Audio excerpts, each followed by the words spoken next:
So maybe can you talk a little bit more about what you do and how the Android Nanodegree has been involved in your life? Yeah, so I picked up an Android device, my first one ever, and I was very curious about how to build apps for it. So I picked up one of the main textbooks out there and started teaching myself. And soon enough, I was fortunate to land the training position at Coffee Meets Bagel in San Francisco. And I started working there with the knowledge that I gained pretty much from the book. That was enough for me to hit the ground running and contribute to the app. I started building the app from scratch. And that was a great experience. However, I felt like I wanted to learn more. So actually, when I started teaching myself, the Nanodegree wasn't even published yet. So as soon as I found out about it, I subscribed because I thought it would be a great opportunity to learn, to experience more, to fill in any gaps of knowledge that I had. I was also very excited to be part of the community and see how others learn, see what kind of questions other people come up with, and really that was like a no-brainer. I was there. Right, that's awesome to hear, Flavius. So we had a lot of questions come from you guys today, so we'll try to get to as many of them as we can, but we won't be able to get to all of them. Of course, we'll have some live questions at the end. So our first student question is, what are the biases startup hiring managers and recruiters have towards candidates who have worked in very large companies, and what can the candidates do to best address and overcome these biases? There are biases. I wasn't actually, yeah, I guess this relates to the differences between startup companies and bigger companies. The environment in a startup company is such that you'd be wearing many different hats. You might be having to fill in different roles, and in a bigger company, you'd have to pretty much have like a specialist role. You have a lot of tools that are made available to you, and you have a lot of support. So I feel like the path could be more carved.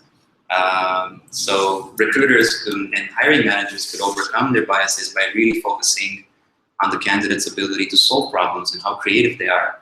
How well do they know the company? How passionate are they about the product? But really, so just to give you more context, before I worked at Coffee Meets Bagel, I actually worked at a big company, and I knew I wanted a smaller team, and I had a few offers from different startups. I did not feel any bias, so I really think candidates shouldn't be concerned about that. What I say is that,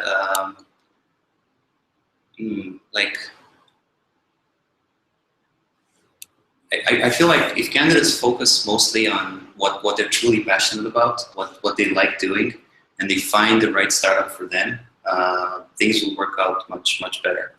And I can tell you, for instance, that at Coffee Meets Bagel, they'd be looking for things like a candidate's ability to solve problems no matter what the obstacles are. So trying and trying again and again, even though you might fail, even though you might not have much support, even though you've never solved that before. Just constantly trying and trying until you succeed, just not letting it go and having a really positive outlook on it.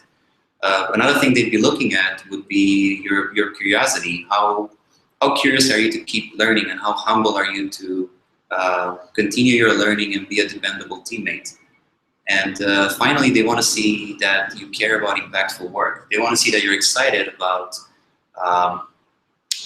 where your work goes, and does it impact your teammates positively? Does it impact the customers positively? And I bet that a lot of different startups are looking for similar things. So the reason I say you shouldn't be concerned about bias is that good interviewers will always have a set of quality criteria that they're using to evaluate the candidates. So such interviewers will walk into a room and they would combat any sort of bias, whether it's likeness, commonalities with the candidate, or outright prejudice. They'd use this criteria to combat that bias and focus on whether the candidate meets that set of criteria or doesn't, and to what degree they're doing that. Every candidate will be different, and the other thing about startups is that hiring is crucial to their processes. So sometimes hiring is more important than growth or revenue. And because of that, they'll be putting a lot of effort into it. And they'll make sure they have the right process and time and people to truly understand each candidate. And that's great for that's great for candidates. They have a chance to truly meet each member of the team.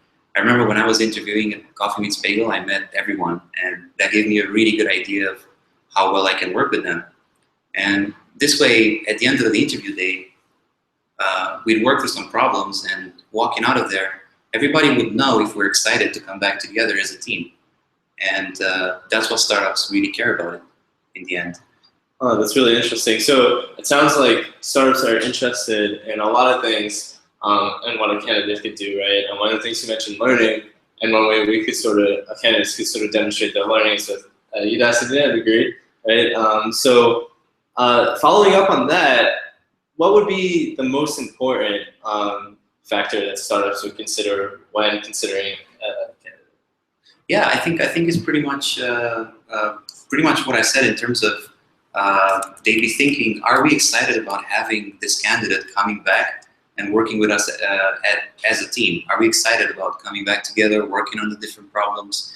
And they'd also look at their set of criteria and figure out how well the candidate matched those qualities. They're not going to be rigid metrics or anything like that. Every candidate is different, and I feel like startups also have an interest in getting people that are different, and that's how innovation happens, by having different people come together. So it's not like they're gonna have a definite list of qualities and people have to match them perfectly. They'll consider everything, and again, because they have to, since hiring is so important. So definitely talk about your past experience in learning, talk about your past job, talk about your courses that you're doing, talk about what you've achieved in your nano degree, talk about what's the hardest thing you've solved, what did you have to try, and even if you failed, how did you overcome some of the obstacles? And yeah. Yeah, so you mentioned all the things that like sort of startups take into consideration when hiring a candidate, and it could really vary based on startup, and there really isn't one thing, right? But you mentioned like students can mention things they've worked on and all these things, right? So how do you suggest they prepare for the actual interview when doing this? I want to say just go about your daily business and do nothing. That would be bad advice. Given how hectic things can get, it's definitely harder to prepare, but yeah, you definitely should put the time in that. I want to say I landed my trainee position just by showing up. It wouldn't be too far from the truth. Obviously, I do advise if it's a skill, if it's a particular skill that you'll be using, make sure you practice that and you're able to display ability during the interviews. Also, make sure you pause for a little and take some time to think about your projects. Think about all the previous points that I mentioned. What difficult things you've done before. Yeah, really everything. Pause about it. Think about it. List your projects. Write things down if you must, and then have a conversation with someone. Talk to someone about all of this, and walk them through in as much detail as possible. Given you'd be interviewing probably a lot with startups, and they want to see a lot of detail from you, it's best to practice in advance and make sure you can walk someone who's never heard it before, walk them through from beginning to the end. So like when they're practicing these things, like what do you recommend like they really practice the most? Because somebody might be wondering, hey, should I like really work on my algorithms? Am I going to be asked that sort of question at the startup interview? Do I maybe need to learn on my Android core knowledge and really be able to like spit that off in the interview? Like, what do you think about that? In terms of algorithms, I think the community is fairly split here. Some companies will ask you to do whiteboard interviews and basically write algorithms on the whiteboard. Some people disagree with that strongly because that's not what you'd be doing during your daily job. I think you should be prepared for both. I think anybody should be able, who's really passionate about something, should be able to pick up a marker or a pen and scribble on a napkin if they have to, some algorithmic idea, if that's relevant to their future job. But obviously, if it's a skill like Android development and you'd be interviewing for an Android role, definitely practice and be ready to jump into Android Studio and start coding right away. Yeah. Write like a sample app, and they might give you something to do. Yeah. And just code it right there, right away. Yeah, that's really good. And we actually do have interview projects for across our nanodegrees so that you can actually practice your interviewing skills. And you might get a better idea of how the actual interview will be after that. All right, so our next question that a student had was, what kind of apps do employers expect candidates to have in the Play Store? I think it's great to have apps in the Play Store or apps just to show. Even if they're not in the store, if you have them on your device and you can show them, that's great. I don't think it's by any means an expectation. And some companies might feel like they want to see open source contributions, and that's more relevant to if the company actually uses some open source technology. Definitely don't run now, and like if you don't have open source contributions, don't run and start making some, especially if you're not too sure about the project. I think an open source contribution should come because you're actually using some project, some open source project, and you're passionate about it, and you have a way of making it better for yourself and therefore for others. But don't worry if you don't have that too much. I don't think it would matter that much, actually, as long as they display good ability. Yeah. But you sort of want to see some way that they're able to display their ability and their passion, right? And having apps in the Play Store is one way, and also open source contributions. Would you agree with that? I definitely agree. I just don't want to make people feel like discouraged. Like if you have an opportunity to interview, even if you don't have something to show in the Play Store, just show it on your actual device. Bring it there, yeah. Or talk about it with as much detail as you can, and definitely be excited about it. That said, you do have your nanodegree projects, so definitely take those forward and publish them if you can, and that's always awesome to show. Yeah, I mean, I would definitely recommend you really showcase any of your work, right? Because that's really going to help you out, and we might have some students here that aren't even in an Android nanodegree, so like having a portfolio for your website, submitting something to the Play Store, submitting something to the Apple App Store if you're in the iOS nanodegree. Those things will help you, as Flavius mentioned, and just like showing your contribution is awesome. So next question a student had is, how many hours a day do you program in your job? I haven't counted. I think, so yeah, if this refers to a day job in a startup, I try to stick to, I'm probably not far from a normal 40-hour week. I think there are startups out there that strictly enforce the rule of maximum amount of hours. They don't want to cram too much work in the sprints because maintaining speed in the startup is very important, and you don't want developers to burn out. That said, depending on how much work needs to be done, I feel like in a startup, it is a possibility that you might spend the whole day working on something, the night, possibly even the weekend. Those things do arise. You typically don't feel them if it's a good fit for the environment and for you. And no startup should ever make you work day and night and weekends just to keep the product rolling. That just sounds like planning could be better, or more resources are needed. And also, I also think that you probably need to spend an extra 15, 20 hours a week just for your self-improvement, for continued learning, working on your side projects. I think that's important to keep growing as an engineer. And if you're going to want to spend that time as well, it's already becoming like a pretty heavy work week. So you want to make sure you can have that be sustainable for you. Yeah, so how do you really keep yourself to that 20 extra hours? It can be tough for some people, and some people might be in full-time jobs now as they're doing their nanodegree. So how do you stick to that? That's pretty impressive. I think I can't say I hold myself up to it every week, for sure not. And there'll be weeks when you're completely off, or definitely take breaks. I think you got to focus on your health. Okay. And it's also some good advice I had from my nanodegree experience, which was book time. Just like allocate a couple of hours at a certain time, and it's as if it's a meeting. So you have to be there. You have to show up. You have to do whatever the agenda is. So if it's practicing the skill or working on a side project, yeah, just do that. Make a calendar, put it in your calendar, and stick to it. And this way, you get better with planning over time too. And there's less wasted time, so to say. But I also say you have to. It's also some advice I've heard is definitely take one day off in the week. You definitely need to recharge. You need to like get out there, walk, do something else. I gotcha. Do whatever you find that relaxes you, and read non-technical books as well. Yeah, that's really interesting. I really definitely agree with that advice. So our next question from a student is, how and where do I find people to contact that work at a startup? How to connect with them? Well, are there any meetup groups nearby, near you? Are there any hackathons happening that sound good? It's typically where people would go to work on projects. If there aren't any near you, are there any online that you could actually take part in?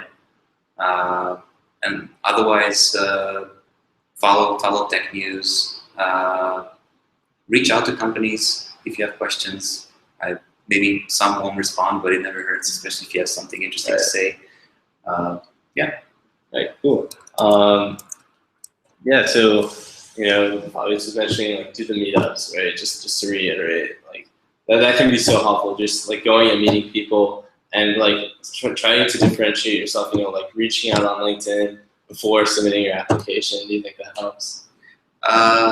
Yeah, of course. And also, additionally, if there is no meetup group, maybe consider starting one yourself. Yeah, you can always start a startup, and that would look good on your startup application too, right? Yeah. Also, for interview preparation, actually, this is a pretty good point. Definitely find out as much as you can about the company you're interested in beforehand. And I don't think anybody expects you to know everything once you do show up. But at least researching will get you to think of better questions to ask once you're actually there. All right, awesome.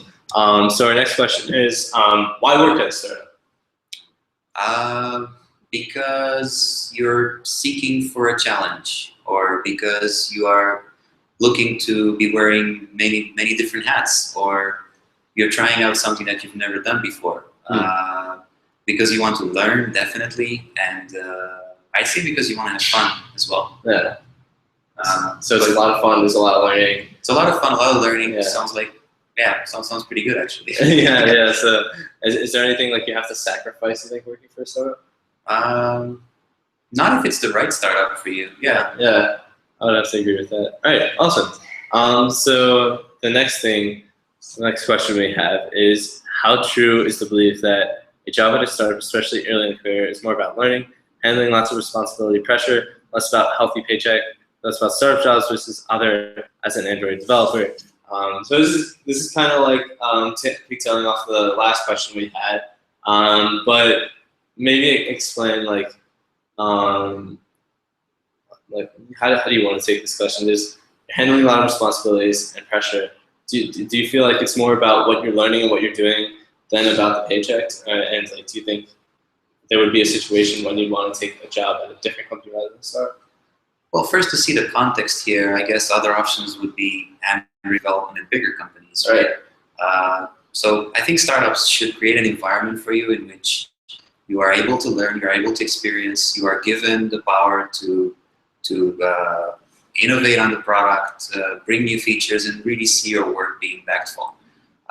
Now, you could achieve the same things at bigger companies too, and there are those bigger companies that feel like a startup too, or have smaller teams. It's just a matter of, I guess, how should I say this? Don't sit on a high paycheck if you're not learning anything. Yeah. Especially because that will hurt you in the long run, and making that mistake early on is going to hurt even more, I think, especially when you're trying to learn. But that said, I don't think if you do find the right startup, and I think you'll actually feel really happy. You'll feel like you're improving, and definitely try to get to know your worth and know the market. And if you're interested in startups, find one that meets your objectives for the product, the project, the team, and also your financial goals as well. And I feel like startups that are well grounded will have no problem fulfilling all of those goals. And also bear in mind that well-grounded startups do not necessarily mean startups that have raised a lot of money or have very high valuations. I think that well-grounded startups are the ones that have had a solid grounding to begin with that was focused on metrics which are key to the customer. So startups that have focused on a good product, and although it's not fashionable in Silicon Valley to focus on revenue, I feel that that's actually not a bad idea.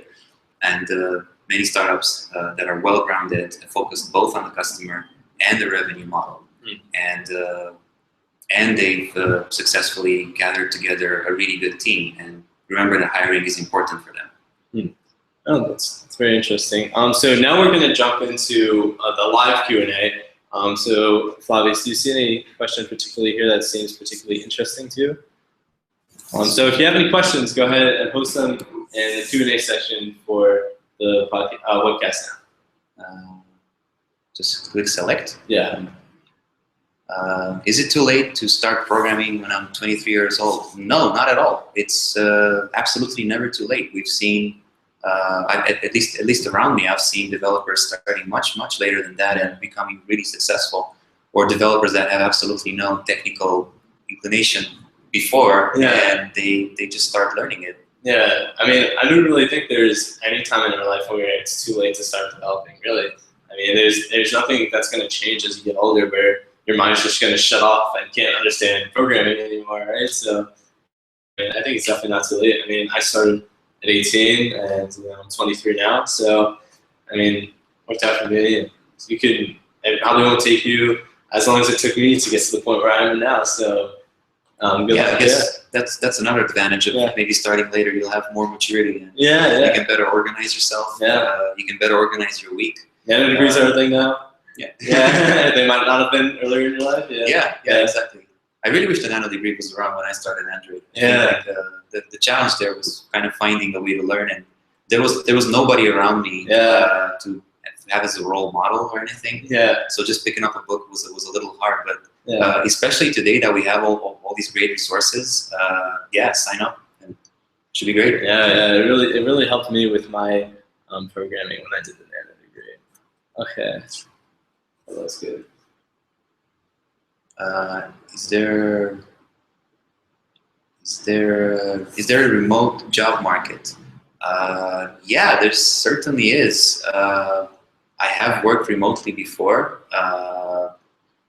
and what can I say there? I think there are freelancing websites where you can sign up and do contractual work. But there are also a lot of companies that hire remote developers. There's obviously some problems to solve there regarding contracts, hiring, legal issues, as well as not being there with the team. So even if you work remotely, I think it's important to understand whether that's something for you, whether that's something that you can do in terms of how it would make you feel, especially if the rest of the team is on site. And if you're the only team member that's away, I'm not sure if this question also refers to the fact that maybe there is no on-site option.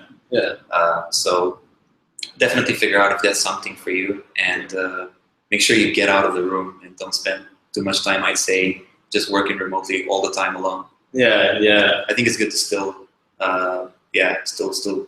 reach out to people. I would definitely agree with all the points that Flavius said. I mean, I've done remote work myself, and a lot of startups and even bigger companies nowadays are pretty open to remote work. Even Udacity. So when you graduate from a nanodegree, you could go ahead and you could apply to be a code reviewer, and that would be something remote, right? There's a lot of different things you could do remote, and there's a lot of places open to it. So there is a remote job market. Thanks for the question. All right. Good. What is the minimum viable level of skill to start working as a productive developer? How do you measure that? That's actually the good question here. You could say that you could measure that in terms of output, but if it's the kind of output that gets hacked a lot due to security flaws, or if it's the kind of output that is difficult to extend, So the kind of software that it fulfills the tasks, but you push it out there, and then when the team wants to expand on it, it's not possible due to its architecture. So I think there are a couple of points here to consider. Yes. So basically, when you're at the point where you could develop something that's scalable, right? Something that you could write code and other developers could look at it and sort of like take it to the next level, right? Yeah. I think that's key. Like if somebody else could pick up your work and build up on it, I think then that could be a good measurement for you're ready to work in a team. Yeah, and as you're taking an nanodegree, we have the project reviews, and our code reviewers will look over your work to make sure it's that quality, right? So I would say after most of our nanodegrees, you're pretty ready to have the minimal viable skills to start working as a productive developer. I would say any of our nanodegrees that are above the beginning level, and maybe even if you're in the beginning nanodegrees, you could do that. So yeah, that's... Yeah, I actually, but further to that point, I agree. Like the code reviews for my projects have been very useful. So I've been getting a lot of advice from that. I definitely say reach out to people and show your code, request feedback, and that helped me get better at the craft. Yeah. And the whole nanodegree experience definitely helped me get better. So I'd say if you complete the nanodegree, you should be job ready. Yeah, because you'll have projects, you'll have code that's been reviewed, right? Exactly. And you'll have a certification, right? So yeah, you're hitting 3 points there. Yeah. Okay.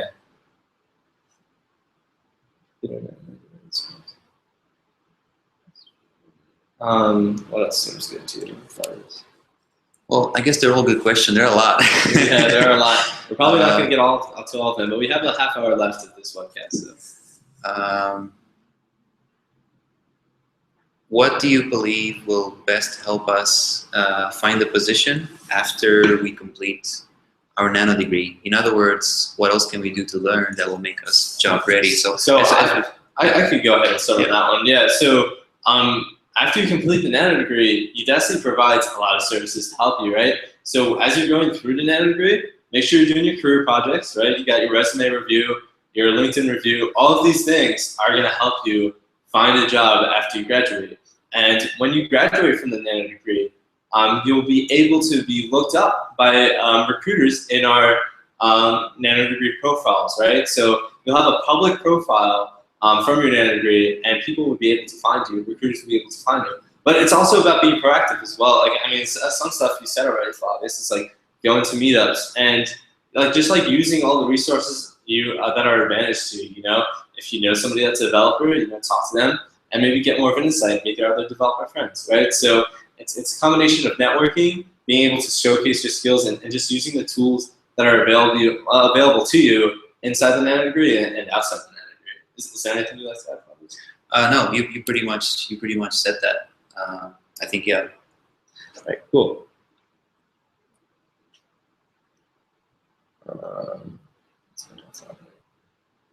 So we're looking for a next question here. It's got quite a few. Yeah. All right, here's a quick one we can answer. So what if a startup requires, for example, 1 to 2 years of Android development experience? Should I apply for this position after graduation? Yeah, so you should definitely apply, right? Because when you look at the Android nanodegree timeline, or maybe some of the other nanodegree timelines, it says like 6 months to a year to complete or whatever, right? And like the nanodegrees are fairly good, right? You're learning a lot and you're building projects, so you might even have more experience than those people that have been developing for 1 to 2 years. And also when you look at a job listing, right? And if you see positions that require more than what you think more skills than you think that you have, that doesn't mean you can't apply to them. This is when recruiters build these sort of job listings, this is kind of a wish list, right? You don't necessarily need to have all of these things. And I would definitely encourage you to apply to it anyway. Yep. Anything else? No. All right, cool.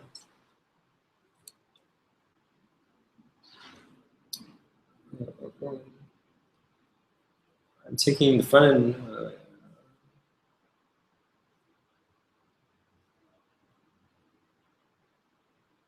Yeah, I can take that. Okay. So someone who's taking a front-end web developer nanodegree program. You could just go ahead.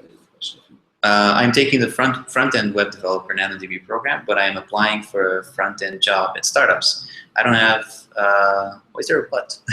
Like, that's great. I don't have much knowledge about it right now, but is there a chance startups would be understanding of that, or are they just looking for the best?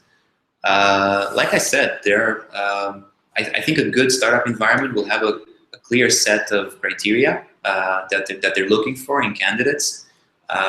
It's not going to be one thing; it'll be a mix of things. Obviously, if you feel like you could use more skill, I think you could fight that back by demonstrating that you are able to learn really fast and pretty much show up and hit the ground running and learn on the job. And this is where that positive attitude kicks in, and kind of trying, even though there might be obstacles.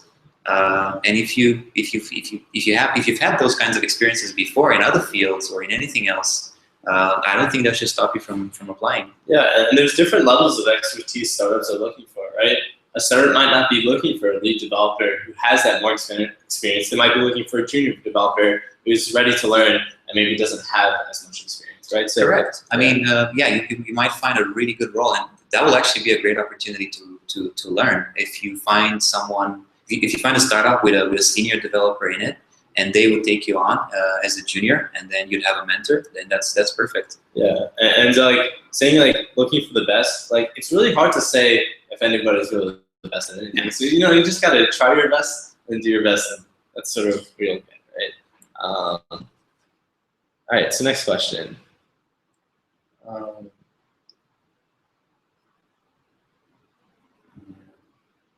Are there bad startups to apply? Yeah, I pretty much said that.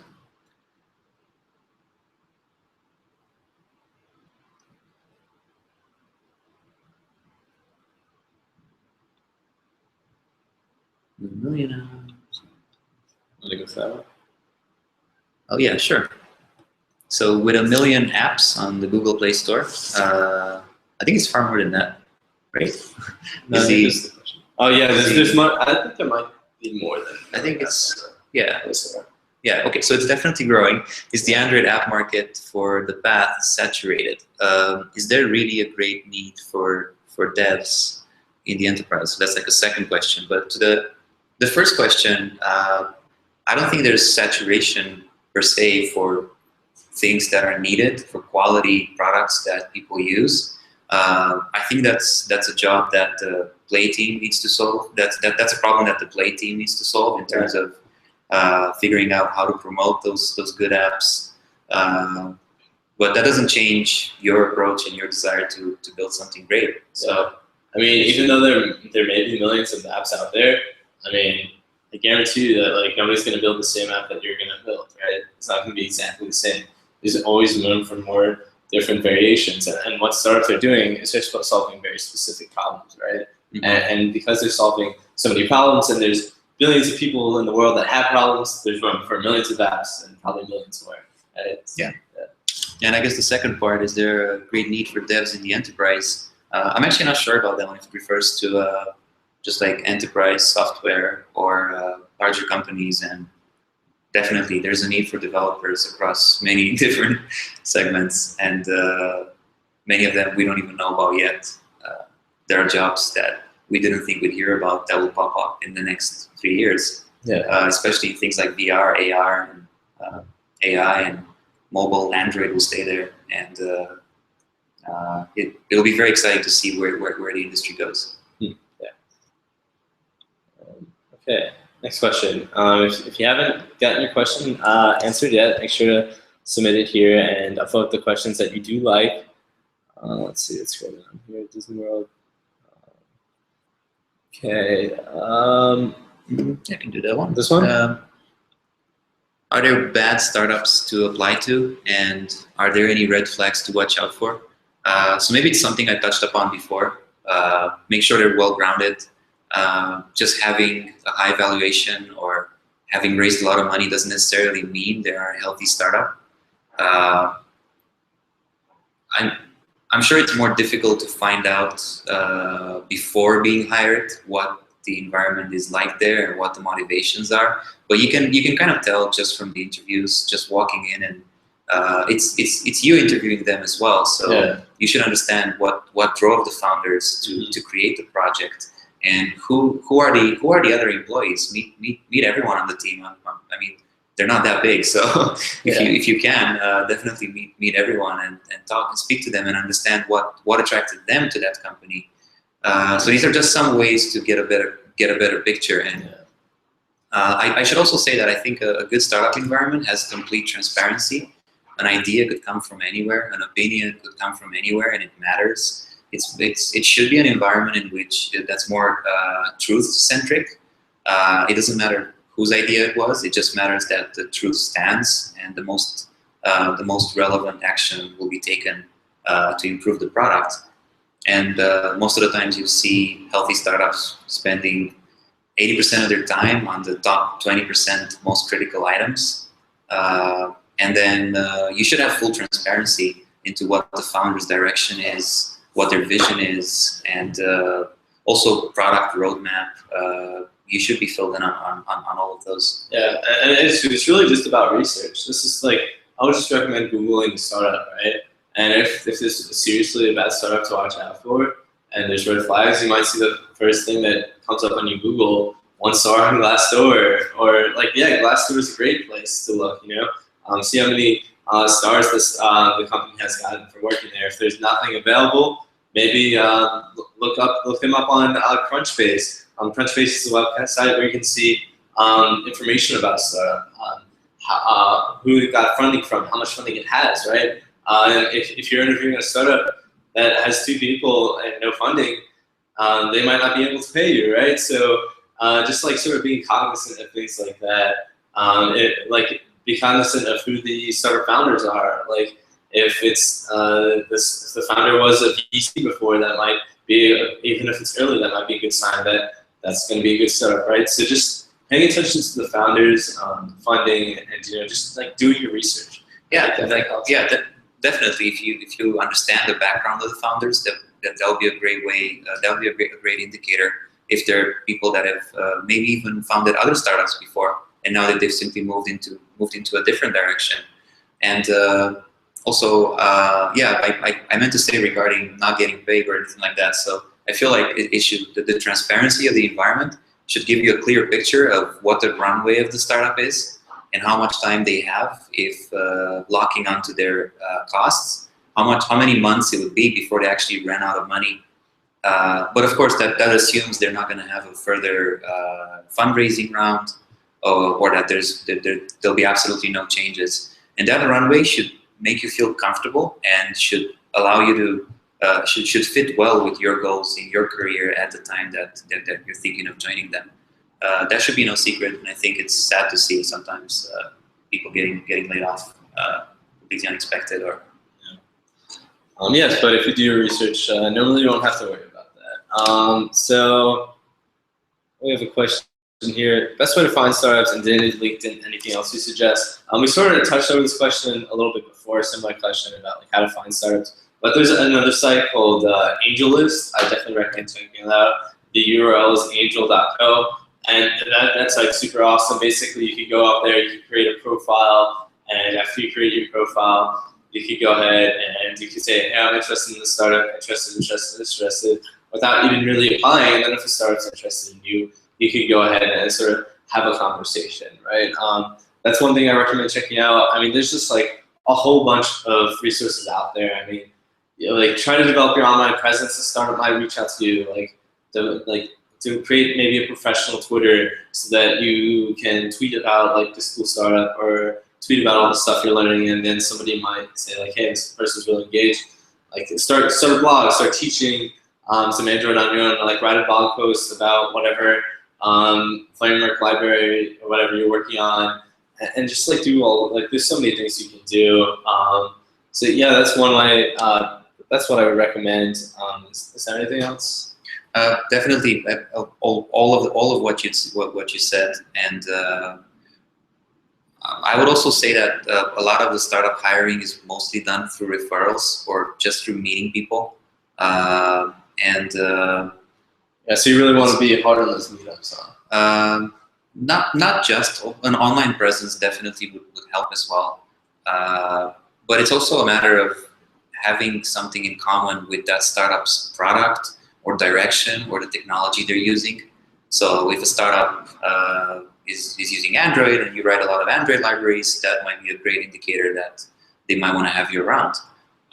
So definitely getting involved with the same environment that startup operates in as well. Yeah, I think that's definitely some good points.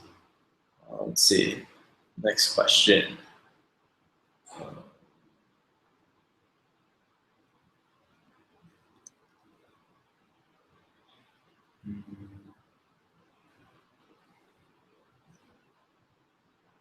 Let's see. All right, so we have like 15 minutes left. There's some interesting questions here. I mean, a lot of the stuff we already covered, and some stuff like just isn't relevant. So if you want to see relevant answers to your question, you could go ahead and watch this after it's over. But is there anything else you want to add? Do you have any stories from working at Coffee Meets Bagel? When you were one of the first people to create the app, have you had good experiences using it? Yeah, well, I do have to mention it wasn't just me.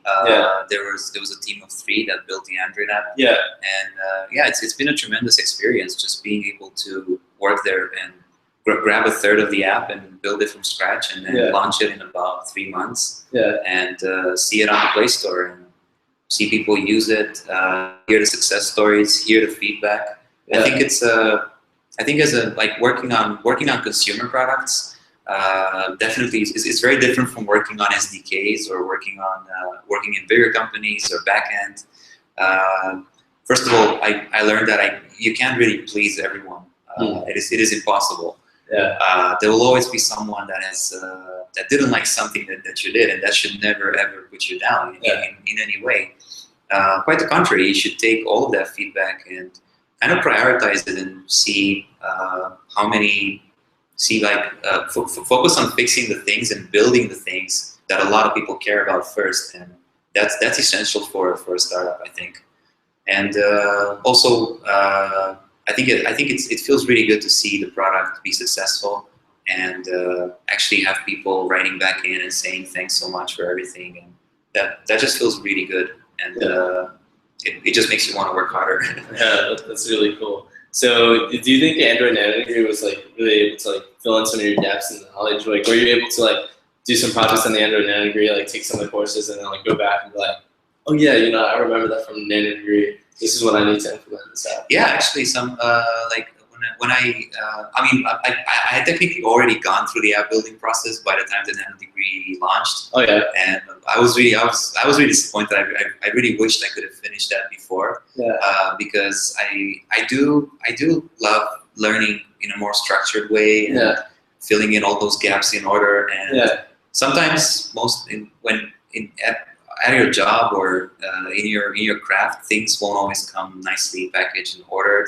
Yeah. So you just have to move on and come back to it later. If you don't understand something, just abstract it. Use abstraction. Abstraction is the keyword. And, just come back to it later, and you'll understand it. So the Nanodegree actually helped me fill in a lot of the knowledge gaps I had, and I also learned new skills. I came back and said, hey, I just learned how to use a loader, and I didn't know before. And we have a list view. Why don't we just hook that to a list view, the list view to a loader, and then we'd have our data coming in nicely, and it's probably better than the way we're doing it. So I had some of that knowledge come back into my work as well. Wow, that's really cool. It's really cool to see on that. So it looks like we're pretty much good with questions. That's pretty much been it. I'd just like to thank you one more time, Flavius, for taking the time out of your day and joining us here. It's been really great. Is there anything else you want to talk about? No, thanks very much as well for listening and for all the great questions. I hope you all enjoyed programming. I hope you all enjoyed the Nanodegree, and look forward to seeing some great projects out there. All right, awesome. Thanks. Thanks Bye, very much. guys.